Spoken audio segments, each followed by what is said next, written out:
On va vous présenter le gratin de pâtes préféré des enfants, le gratin de pâtes au jambon, simple, efficace. Et on y va, c'est parti. Donc là, ce qu'on va faire, ça s'appelle un roux blanc, d'accord? J'ai mis, pour avoir une sauce nappante, on va mettre 50 g de beurre et 50 g de farine au litre de lait, d'accord? Ça, c'est un repère. Donc on fait fondre le beurre, sans le faire brûler, hein, juste fondu. Et là, le beurre est fondu, on met la farine. Et là, la première phase, qui est super importante, c'est de cuire ça, d'accord? C'est ce qui va donner tout le goût à la béchamel. Voilà. Donc là, il ne faut pas hésiter, regardez, à bien... Il faut que ça on ait une belle ébullition pendant 2-3 minutes. Et là, on va mettre le lait froid. Donc d'une seule traite. D'une seule traite. On met le feu à fond, d'accord? Et on va remuer de temps en temps. On va faire attention parce que comme le lait est froid, d'accord, ça va prendre un tout petit peu de temps. Alors il y a deux méthodes. Il y a aussi, on peut faire chauffer le lait, d'accord? Et là, tu vois, méthode à froid, ça va très très bien. Ça évite de salir des choses. Et là, on va assaisonner la béchamel. Donc la béchamel, on va l'assaisonner. On va lui mettre une pointe de sel.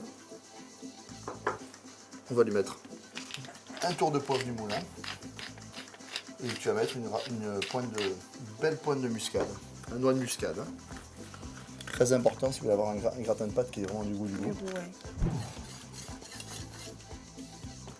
Là, regarde. Quand ça commence à épaissir,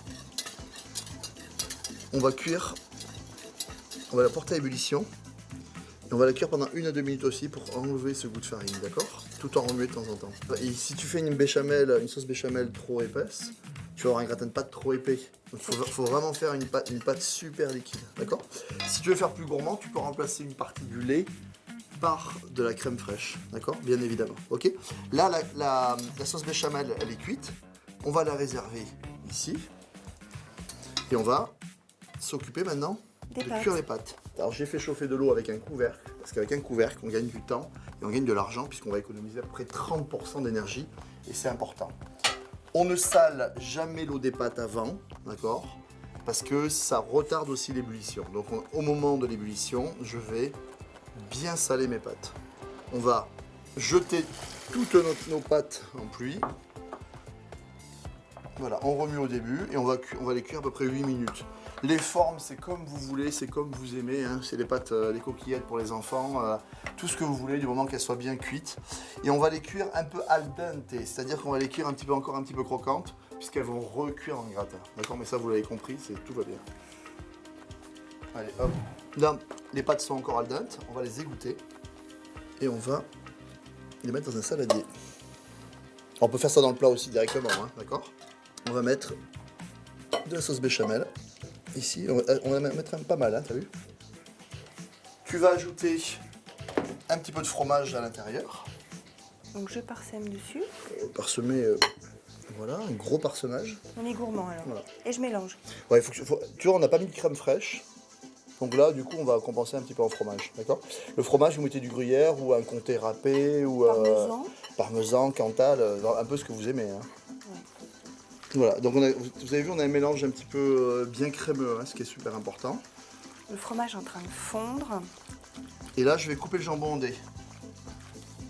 Alors, en dés, en lanière, ce que vous voulez. Hein.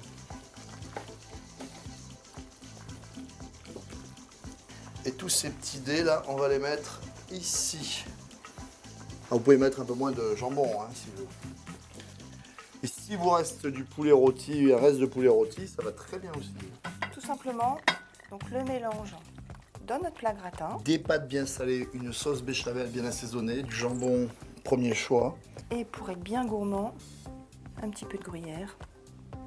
Et là maintenant, notre gratin est encore chaud, on va aller juste le gratiner au four, d'accord, position grill. Et vous pouvez largement le préparer à l'avance, vous savez, pour le mercredi ou pour le dimanche soir, vous le préparez le midi. Vous gardez ça au réfrigérateur et là on ira sur un four à 170 degrés pendant une demi-heure, 3/4 d'heure sur l'épaisseur de votre gratin. Donc soit c'est encore chaud comme là, on gratine de suite, ou soit c'est froid et on va aller plus longtemps au four. Ok? Allez, on y va.